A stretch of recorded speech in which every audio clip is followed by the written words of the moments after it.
Well, happy birthday to you. God bless you. And also, thank you to Grand Power Clothing and Dan Soman for my outfit. 0209855696. Those are the numbers to call. The Finder newspaper starts us off this morning. It says 644 drivers arrested for driving with expired documents. Top 10 accident-prone sports in Accra named, and Volta region most efficient rice producing region in Ghana, according to a report. 4,913 fire outbreaks killed, 21 injured, and 61. 21 killed and 61 injured, 61 between January and October this year. Ghana National Fire Service Parliament adopts modifications made to 2022 budget. The Daily Guide this morning.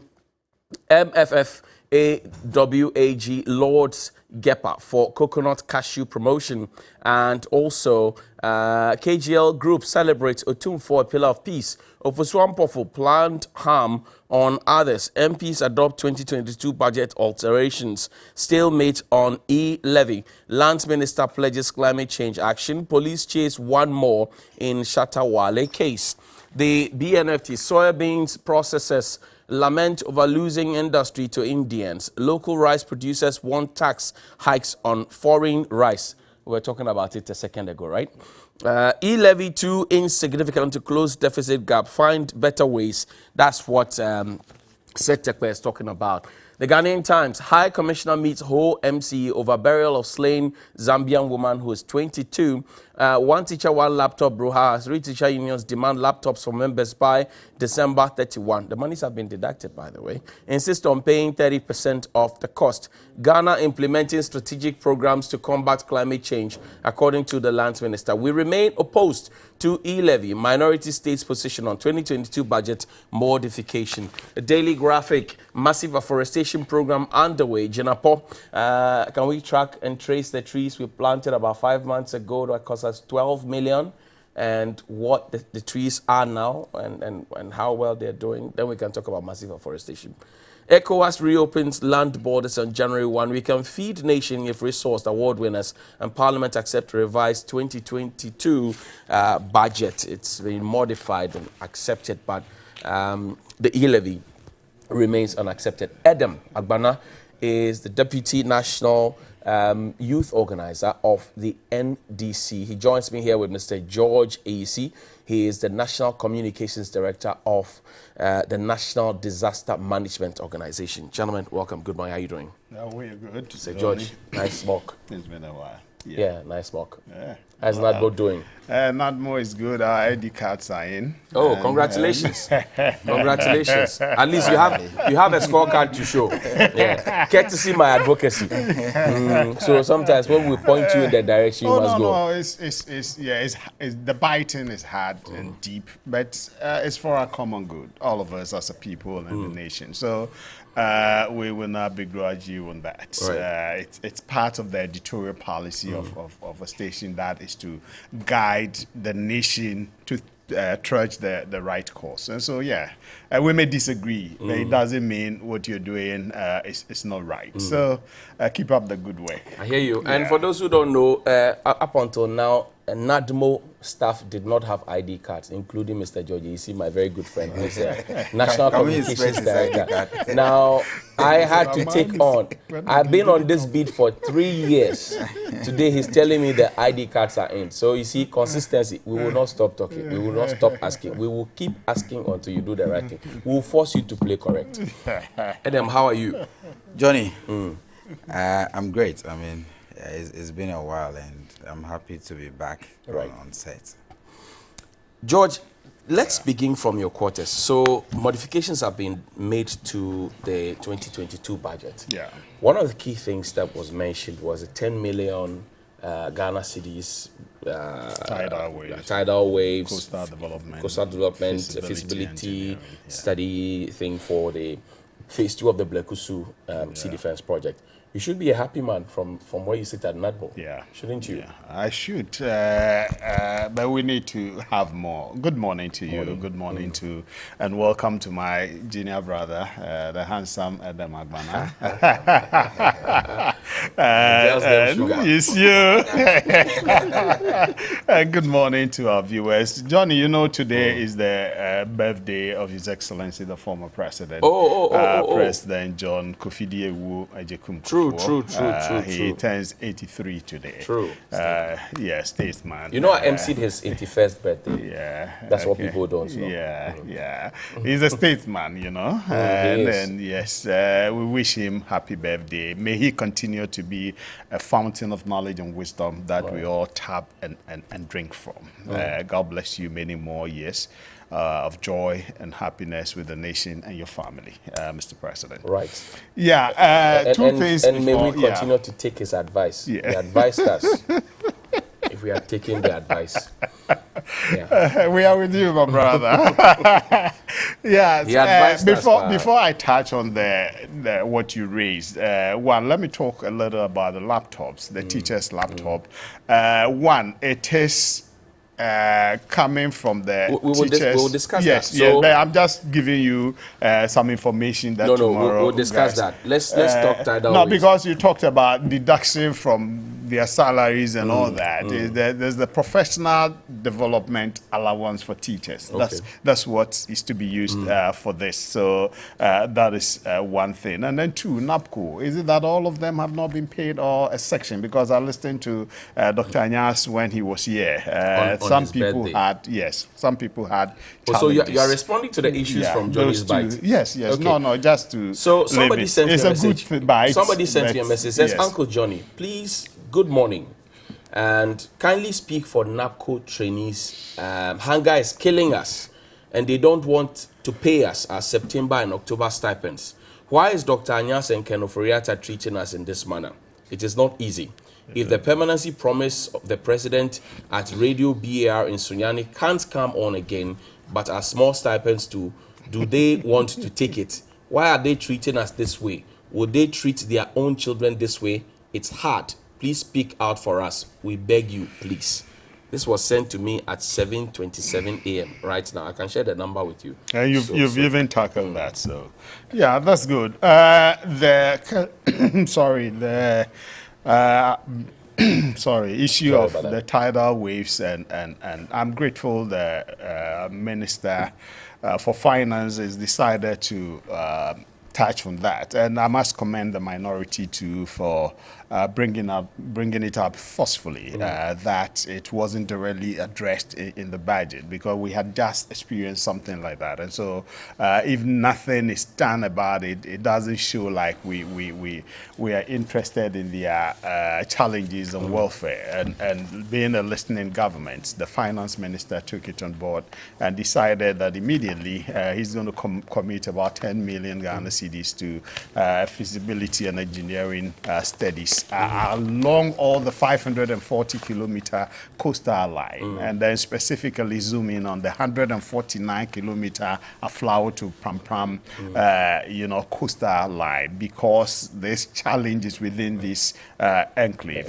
Yes, so some have made the argument that there are some feasibility studies. The Blekusu project had started and got into a point, and yes, phase one. Yes, phase one. 2015. But yes, I was on a program with an environmental expert, and he said something which was so interesting. What did he say? And he said that if we want to just fall back on the already done feasibilities and what it means is that you will solve that particular problem and it will emerge at another end. So he is for the holistic exercise, okay, and so that when it is solved, that we know the challenges and the actual solutions to bring to bear on it. And I commend the finance minister on that. Some are also saying, why not even push the money cut back from certain places so that we can just go on with the project? Johnny, there's argument also that has been made that you may think it is just sea defense and you go and do it, and that cannot contain the kind of tidal waves that is going to come. You get it? And so it may be that you may even need a port or a different kind of project that can really hold back the sea. Okay, so the feasibility and engineering studies is that what we need, and we will urge them to do it fast, so that if the report comes in the course of the year, Johnny, you know that we can have budgets, supplementary budgets, you know, taken to the House, budgets, taken to the House for the House to approve, so that the project can even begin maybe before the end of the year, is possible, because of the intensity and severity that it's having on the people of Keta, Anglon, and the K2 South Enclave. So I think I commend government. And then the other four things, the Japan issues, the Aker Energy, benchmark values, and the e-levy. The e-levy, it's where it is, but the minister is still engaging stakeholders, including the minority. I'm happy we've decided to do that. I commend the finance minister again for trying to engage extensively with people, because a lot of people were not happy, especially the minority, and we need to engage them to either understand that there's the need to hold on, or we need to bring it down a little, so that I've heard some people say it should be 0.25 and others. So let's continue to engage. Yes, e-levy at all. But whatever it is, we need to, you know, run a country. We have a country to run.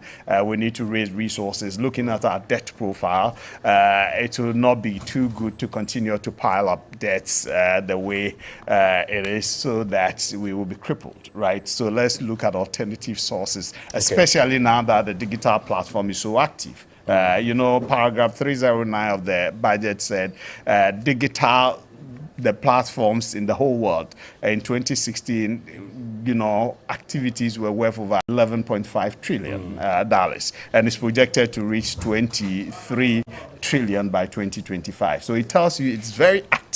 Okay, and Ghana alone had over 89 billion last year activities. So what it means is that it's roping in certain people who otherwise wouldn't be paying tax for the businesses they run online. So yes, let's continue to engage, and then do whatever we can to, you know, help the poor. A threshold has been given so that the poor will be safe, and others who are actually doing business will also pay the tax that they need to pay. I hear you. Thank you very much. Danny, so the Energy Minister, Dr. Matthew Opoku-Prempeh, had made certain statements.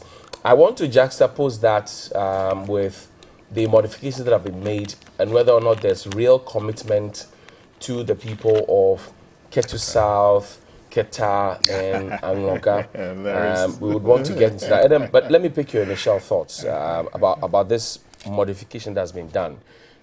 A promise was made earlier this year. There was no budget line. The MP spoke about it, those affected particularly. And now there's some line in it, assurance. What do you say? Johnny, let me say good morning to our viewers, and also to remind you that exactly a year today, 8 Ghanaians lost their lives because they decided to demand for accountability and transparency during the elections. A year on, not a single person has been sanctioned for those heinous crimes. We all saw the videos where military men, armed military men, openly shooting at unarmed citizens. 8 people died. It's been a year and not even a statement from President Akufo-Addo on this particular issue. That shows the height of insensitivity.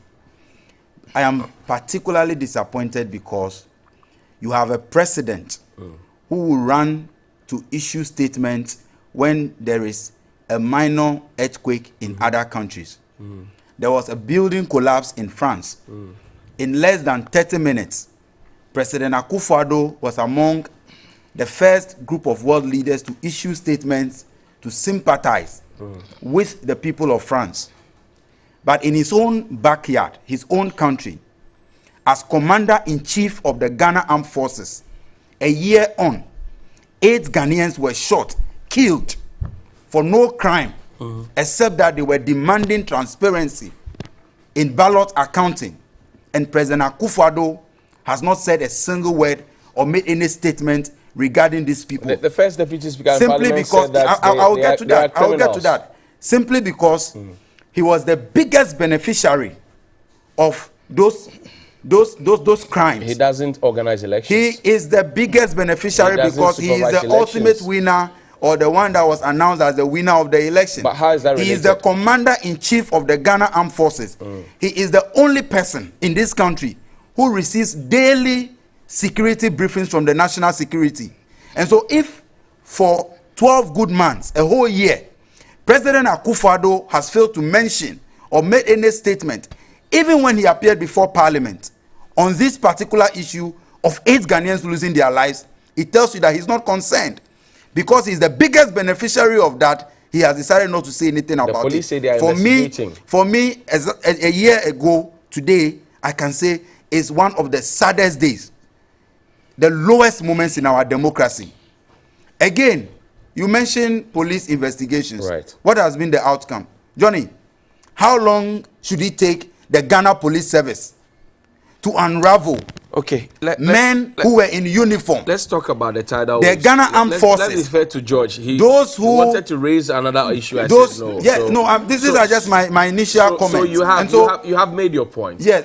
Because Johnny, I also stopped I him midway. Sorry, I stopped him midway just to be fair to him, so that people don't say I am biased. Because when he started, I stopped him midway and I read. You have at least commiserated. I mean, he used his time to wish President Kufuor happy birthday. Okay. I'm using mine to remind Ghanaians that 8 people President died. Kufuor Because President Kufuor have huge respect for him. I'm saying that you were one of the people who were not too happy that the finance minister didn't talk about the people in Ketu South, Keta, and Angroga.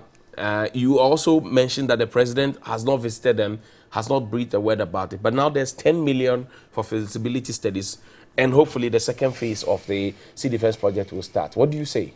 Johnny, let me begin by saying that by their utterances and their actions, it is clear, crystal clear, that President Akufo-Addo and his government, the finance minister and all those in cabinet, have no regard for the people of the Volta region, especially on this issue of the tidal wave. Really? Yes, Johnny. Let me begin. Look, Johnny, when this issue happened, you saw the lackadaisical attitude of even NADMO in responding to the people of Keta and its surroundings.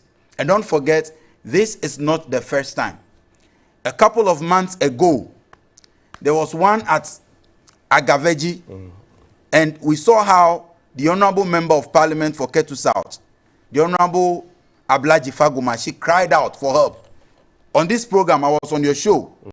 NADMO took days before they responded, and people were displaced. Now, President John Dramani Mahama and other citizens decided to help the people by making donations.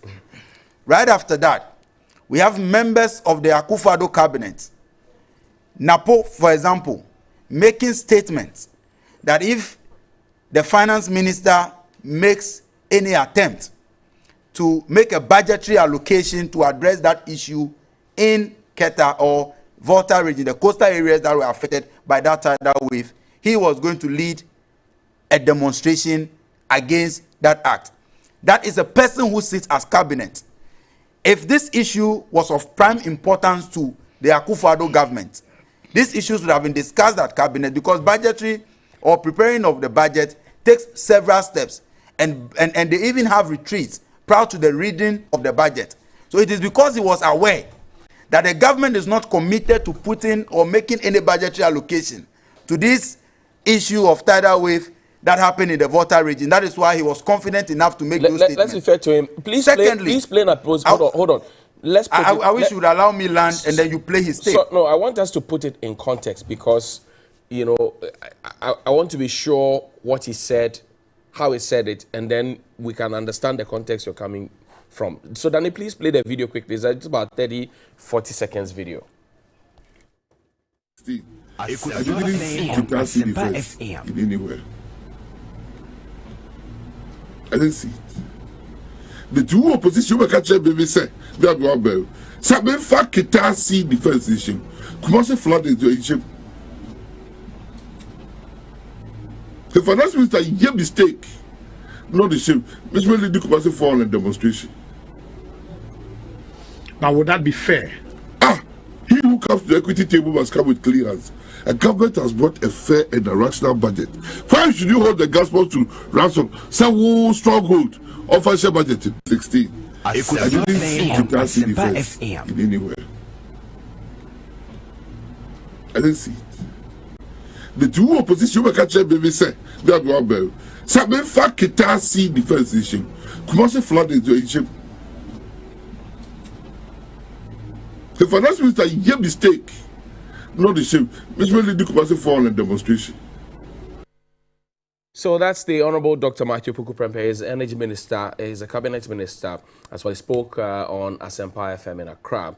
And then three things. He says, one, in 2016, he didn't see it in the budget. You were in power in 2016. He said, you in opposition cannot dictate to them what must be done, because they have brought a fair budget, and that he didn't see Kumasi flooding in the budget. So how dare you say that your stronghold should be featured in the budget? These for me are the things I teased out. Now let's place it in context. Johnny, it gets very annoying and hopeless listening to a cabinet minister makes these reckless statements. Because one, our decisions of allocation, decisions that affect welfare of the Ghanaian citizens made on whose stronghold it is. If it was an issue of strongholds, President John Dramani Mahama and the NDC would not have renovated the Kumasi airport. We would not have invested so much in education, market, and all of those things in Ashanti region. Why? Because we believe that development, every region deserves to benefit from the national cake.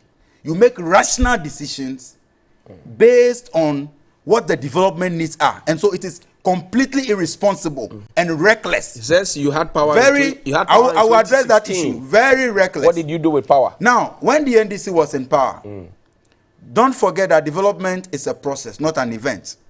The Ketasi Defense Project, the NDC was committed to it, budgetary allocations were made, and phase 1 of the project was completed under the NDC government. Now, because it was a process, you came into power, and with this kind of lame thinking, with this kind of myopic thinking of a cabinet minister, slow down. Very myopic. Slow down. Very myopic. Slow down. Now, I think for a cabinet minister, no, I'm not going for his person. I'm not saying that. I'm saying his thinking is myopic, because it's myopic for a cabinet minister to think that because Volta region is a stronghold of the NDC, when the NDC is not in power, Volta region does not deserve development. This morning in the news, it is being reported that the Volta region is the most efficient region in the production of rice. Does the Volta region stop the production of rice when NDC is out of power? Should Klenomadi, Avalavi, Aveime, and all these places in the Volta region that people are investing so much in producing rice for us to get local rice to eat, should they say they will stop production because NDC is not in power? And so for a cabinet minister to make these reckless statements, I think that we deserve better. Now you have back to the issue. Now you have 10 million. The finance minister has dared him. Now you have 10 million. Now back to the issue of the allocation, Johnny. It is also instructive to note that for the first time in the history of this country, a group of people were affected by a natural disaster, and the first response from members of the government was that they were engaged in blame game, to the extent that even fake, you see, they were trying to prove a point, to the extent that they had to go for a fake picture and display it to lie to the people that it is because of sun winning. After has apologized. Very good on his part. But I am talking about the fact that beyond him as the person who apologized that he was misled, there are members of this government that went to the extent of using that picture and continuously blame the people of the Volta region. Johnny, when the June 3rd disaster happened in this country, the flood, that claimed many lives, and the NDC was in power, who does not know that it is the building on waterways and many other things that contributed to that flooding? But the John Mahama and the NDC administration took responsibility and responded, and that is what responsible leaders do. Responsible leaders Do not blame victims of an accident. You have 10 million. The The finance 10 minister million. has dared. Now let me say, has dared Johnny, Napo. Johnny, let me tell you that this 10 million that they have allocated and attributing it to feasibility studies. Several feasibility studies have been done on the project. Phase 1 has been completed, and you're going to spend another 10 million.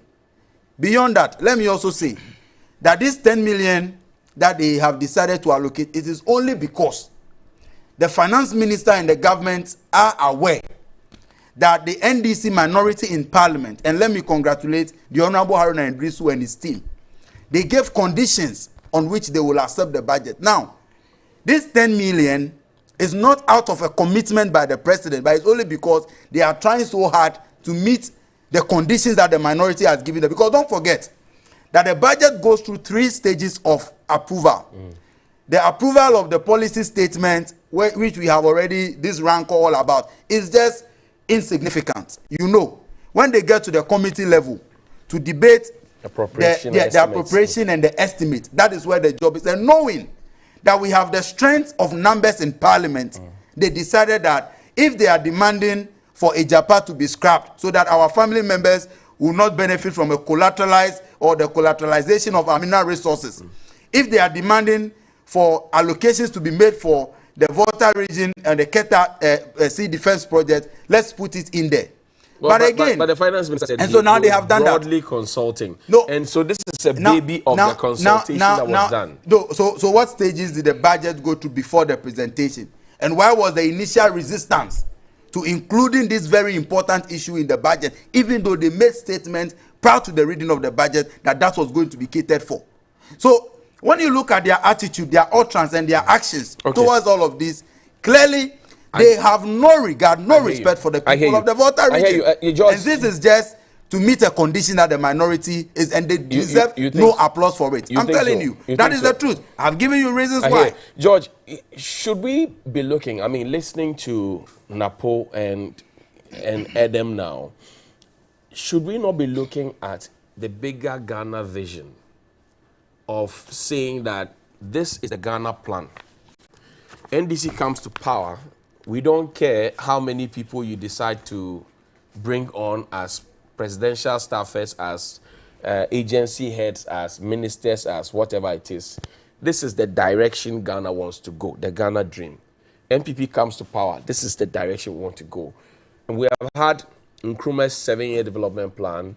At some point, we had a 10-year development plan. Now, Professor Nimue Thompson and his team gave us a 40-year development plan. We said it was too long. We had to break it into segments of 10. Where are we now? Thank you. The bigger Ghana plan is what we need to push, and that is what this government is pushing. What the manifestos do is the way we are going to approach that bigger plan. You get it? So the MPP puts this manifesto down. This is the way we're going to tackle it. The NDC does say the National Development Planning Commission, okay, is there, and it continues to do assessment and churn out other, ways to do the parties tackle these do the things. Parties formulate or put together their manifestos based on the thinking that the National Development Planning Commission has? Because I know that when Nimue Thompson and his team finished their development plan, they resigned en bloc, which is how come Professor Adey and his team got in as well. Now, what is their plan, for example, regarding protection of our coastal areas? And how are you both fitting or plugging into that plan? That's what I'm asking. Good. If we're not looking at it, the Honorable Osafo Mafu wouldn't say the 40 is too low and we need to segment them. You get it? It means they've taken a look at it. And definitely when you put your manifesto there, development issues, you look at it, and then before you even do that, definitely in the research stages, you take the National Development Planning Commission's documents and then, look at the direction of the nation vis-a-vis what you want to do. Definitely that is done. And then the Keta Sea Defense issue. I'm happy, you wanted my brother to accept the fact that even if it wasn't incorporated at the initial stages, whether coercive or not, it's been taken on board, and that is important. The Honorable Matthew Opoku Prempeh, one of the smartest, intelligent ministers that we have, very bold. Do you agree with his statement? The statement he made? No, you see, sometimes I thought that statement was emotional. You get it. I thought, yes, because the people from the northern sector will also look at the Polugu Dam. Okay, because the spillage of the Bagri Dam, and it gives headache to everybody in the 5 northern regions. So was it incorporated directly? This year in the 2022 budget, are we allocating about $1 billion to it? Okay, you gave us a timeline for the Polugu Dam. So you yourself have not finished the Polugu Dam. Yes, I'm bringing this in because of the nationalistic approach you want us to take it. Right. Okay, and so if he says the Pololo, is it Pelele River in Kumasi overflows and gives problems to people, and so if they bring the Keta thing, yes, there's a problem and cool, but the exigencies is also very he important. Said, okay, you in opposition cannot dictate to me. No, do you think that was a fair comment? He's a cabinet minister, but he's not the finance minister. But see, he gives us a certain reflection that you in opposition cannot dictate to me. It gives me a same to. No, he has said that, but is that what the government has done? Well, no, because the finance minister knows we need to engage. But looking at the numbers in Parliament, George, you cannot have your way all the time. If we will equate that to what President Akufo-Addo told Togbe Fiti, and said, is he the one to tell my minister to go and activate the schools? It gives me a certain same tone. Oh, no, that you are in opposition. You can't dictate me. You are a chief. You don't have what it takes to dictate me. Look, it's factual that the opposition will, that's what they say, they will have their say. But the majority will have his way. But do we have that clear majority? We don't. Ghanaian people say, think together and work together. Right. Okay? Are you doing that? Yes, the finance minister is shown clear that he's taking that on board. Okay, so the energy minister, senior cabinet minister says, look, if you do this because they are in opposition, so and so, but the finance minister, government in totality think, no, let's all go it this way. Okay, it is an exigent issue. We cannot gloss over that. Let's look at it and see how we can bring some relief to the people, even though the construction itself is not taken off in 2022 budget. It may, because you can bring another this thing in Parliament, as I said. But whatever it is, I thought Napuku was a bit emotional. You get it, and so let's leave it. Fortunately, the government has decided to bring that on board. Let's see how we are able to help the people. Let's quickly. And as you said, I'm excited and happy. Me and my people at NADBO because it's going to give us some credibility and breathing space. Breathing space a little. You get it. And so we pray that the feasibility and engineering work is done, and then we move on to complete that side to the Keta. I'll give you a bite. Let's about continuation. Right. It's about 6-7 minutes. So let me split it. Well, or you want to have a bite on this one? I wanted to just give. But I take a section to the words that my brother was using. They were too harsh. You told they were too harsh. Yes. Compared to Napo's irresponsible and reckless comments. A cabinet minister. No, I said he's un-Ghanaian. It is myopic on his part to think that way. So it is Ghanaian for him to insult the people of the Volta region that way. That's what you went to learn in Italy. It is Ghanaian. Is it Ghanaian value for him to insult the people of the Volta region that way? I stand by every single word that Napo's statements were reckless, irresponsible, and myopic thinking of a cabinet minister. Wow. Johnny, there is nothing to jubilate about the 10 million. Why? Are you aware that for the past 3 years, the Akufo-Addo government have been paying a certain gentleman as the chief executive officer of the Keta port? And when you go to Keta, there is only a structure in a resemblance of a kiosk, of a lotto kiosk that is there. But somebody receives salary every month as the CEO of the Keta port. Are you sure? I'm telling you, go and investigate. There's a CEO. There is a CEO was appointed, a non-existent Keta port. I went there myself. I have pictures and videos here. I can show you. and yet somebody is being paid. And so when they say they are allocating 10 million, there's a CEO. A CEO for Keta Port has been appointed for 3 good years for a non-existent port. If you like, go to Keta. The last time I went, I met with lots of young people, including one Philip Abochi and co. They only due to the place. The structure there it resembles a lotto kiosk. And this government makes a 10 million. Port is likely to be built. Likely to be built by a CEO was appointed 3 years ago. That's why I'm saying. Likely to be built. This is the government we are talking about. But this is a very serious. Abysmal Hold on. But this is a very serious thing has said that somebody has not done any work but is being paid as CEO of the Keta Port that is not there. Why is the person being paid? You know something. There's a proverb in Akan. A house is built in the room. Okay, before you get to start to put up, you might have done a lot of work in there. Okay, so when you come out, people see the superstructure because you have done the work inside.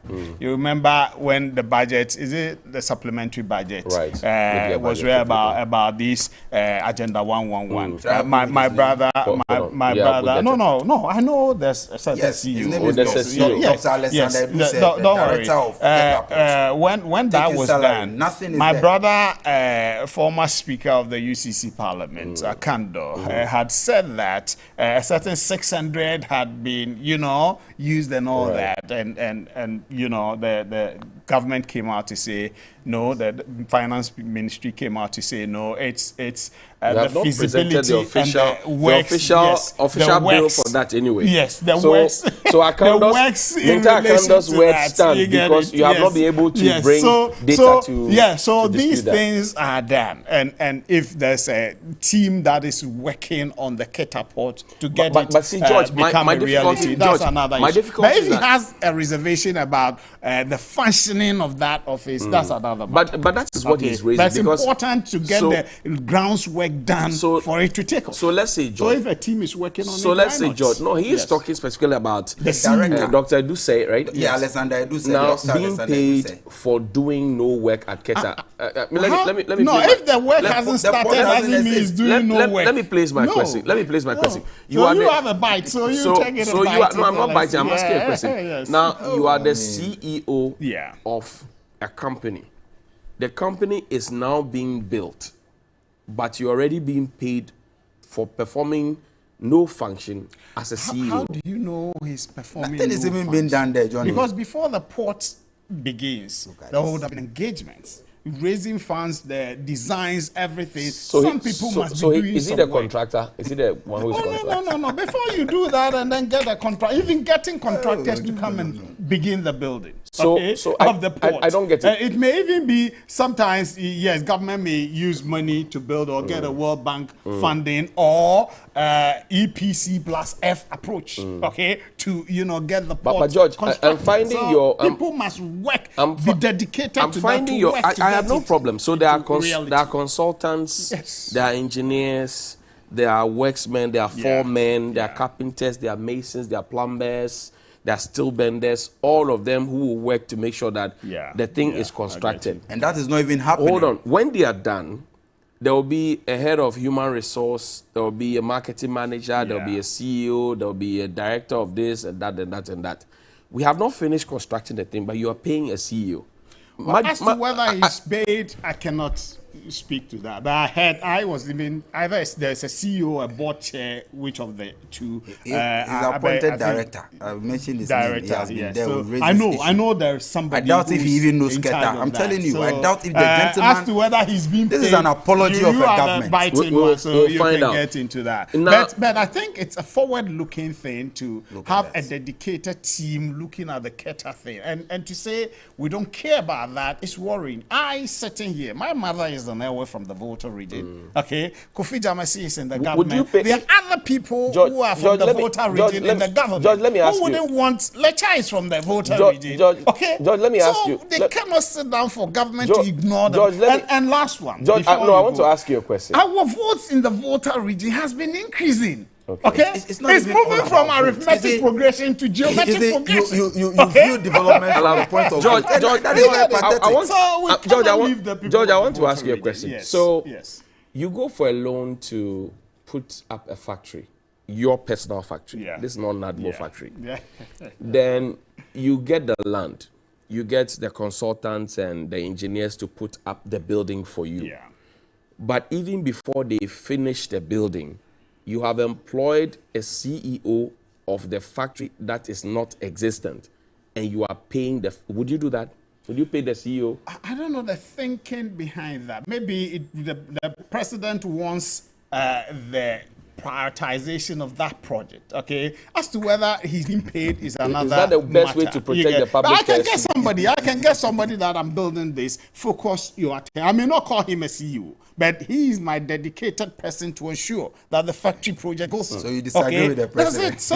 So no, Because I may not call him a CEO. Can he be headmaster without a director? Yes, Is that that, what I mean, you're saying? it's Yeah, because I was thinking there's a board that is just like we looking at have that. director Because they for had made the argument that why should there be a board or a CEO when the thing hasn't started? There is nothing. There's a lotto kiosk. But I know plans, Come on, what's processes. lotto kiosk? No. I know processes are ongoing to get either catapults. For how long now? Yeah, so But don't worry George, about that. George, It will materialize soon. Don't worry. This doesn't look good on government. If it's true that there's a non-existent entity and there's a CEO or a director who is being paid, who is Dr. drawing Alexander, salary for more than a year, drawing that will not all look the good on you. benefits. I mean, it will not look good on protecting the public It will purse. depend on the reason. But the government doesn't look good in I'm not eating. inviting And you. what he's doing, if he can show evidence of the responsibilities that he's been assigned to do and how far he's gone with that, Okay. that may Adam, look good take for us. a quick- And ultimately, if the pot comes into existence, and I know it's going to come. So we are doing what? So the salary is taken now will be what? I don't know if he's being paid It's the same level Is with that- that of the director of the. Are you sure he's That's my being point. paid? Oh, yeah. You know, are you He's sure being paid. You know, these Yes, are- now, because these are we have simple people issues who that you take can positions verify. That are not taking He's been paid. salaries. In fact, You get it. prior to the election, I raised this issue on a radio That is station a in the genuine Volta issue. region. It's He a came out and genuine was trying to issue. justify So, that. yeah. I'm telling you that the gentleman, I doubt if he even knows Keta. Oh, how? Maybe he's taking a down I payment. doubt if he even knows Keta. Anyway, maybe he's taking a down. Maybe he's taking a down payment for work that he'll do in future. You may never know. Advance payment. Which one is that? Strange things happen under Akufo-Addo. Strange things. And Yeah. your side in parliament is still not seeing eye to eye with government on the e-levy. Yes. Government has told you what they want to do with the money. They have told you that, look, if you don't let us collect this e-levy, we will be forced to go to IMF. And that won't look good for us because then that will mean conditionalities, job freeze, and all of that. So why won't you break your back a little for government to have a little resource to be able to solve the problems that you are enumerating? Point number one, with or without the e-levy, there's still a freeze on public sector employment, and that is in the budget. Point number two, the government is creating a rather ridiculous perception that they need this e-levy so bad that with this, it comes to job creation and all of that. Johnny, in the history of this country, no government has had as much resources, revenue, as the Akufo-Addo government had. And yet, no government has borrowed as much as they have done. It's not true. No government in the history. Which government? You have borrowed in excess of 200 billion. You are targeting only 7 billion from this e-levy, and you are creating impression as though something that all the monies you are getting from oil, from all your mineral resources and all of that cannot achieve. It is e-levy that is going to achieve it for you. Very ridiculous. Back to the main point, Johnny. The NDC as a party and the minority in parliament, our position is clear. We will not be party to any decision to impose hardship on the people of Ghana. Johnny, nobody taxes a mode of payment. Nobody, anywhere. Now, what they are trying to achieve with the e-levy is simply that if you, Johnny, as a staff of TV3, you are paid through a bank and you withdraw the money from the bank into your mobile money account, you pay charges. You withdraw and you're going to send to somebody like your mom, you pay charges and double taxation and all of that. That is it. No. The truth is that If you move it from the Johnny, bank to your Johnny, phone, the truth you is don't that pay nothing. Johnny, the truth You is don't pay that nothing. This government has run down the economy through corruption. Now I have a simple solution. I have a simple solution for them. My little bite. The Ghana Integrity Initiative, the CDD, and other credible institutions have estimated that we lose a minimum of $3 billion every year to corruption since 2017. This e-levy that they are seeking to raise amounts to just 1.1. Johnny, you have it. It amounts to just 1.1 million. It amounts to just 1.1 billion USD. So if the government is really looking for money to do the things that they are claiming to, the solution does not lie in imposing taxes on the already overburdened Ghanaians. I hear you. It lies in the president cutting down on his profligate expenditure, flying private, luxurious private jets. Thank you. Your mic is off. Your mic is reducing corruption. Yeah, Johnny, he is talking about the presidency. And in 2016, the presidency of JM budgeted about 849 million for the year. The presidency. How much you are? By the time they finished, it was 3.2 billion they spent. 2016. Okay, these are facts. Then two, communication service tax. When it was coming, they made all the noise. When they got power in 2000, they increased it. Ghanaians, we are looking at rebuilding after the COVID devastation. But you also increase communication service tax. George, finally, you contribute less than 2 cedis to support the cost of the rebuilding you increase agenda. communication service tax doing. to say you want to help fight cybercrime and to create jobs for the youth. Are you able to tell us how many jobs you have created from CST, how much you accrued, and how you have helped fight cybercrime? I don't have that data, but the truth is that if you Google, the data shows under this government. No, I'm saying I don't have that data, but if you Google, you get to know that under this government, when is the the unemployment situation is improving. It's better now. Really? Yes, it's better now than it was in 2016. Somebody sent me. Somebody sent me. Somebody sent me a message for you. He said the last time you were here, you said that one of the Agenda 111 hospitals had reached lintel level, but they want you to tell us where that hospital is. Work is going on. But you said lintel level. No. Should I play the tape for you? Don't be doing this. Should I play the tape for you? Where? Johnny, they just lie. Where? Should I play the tape for you? Should I play the tape for you? So mention work is going on where? So where is it? Okay, work is going on. Oh, where then, please.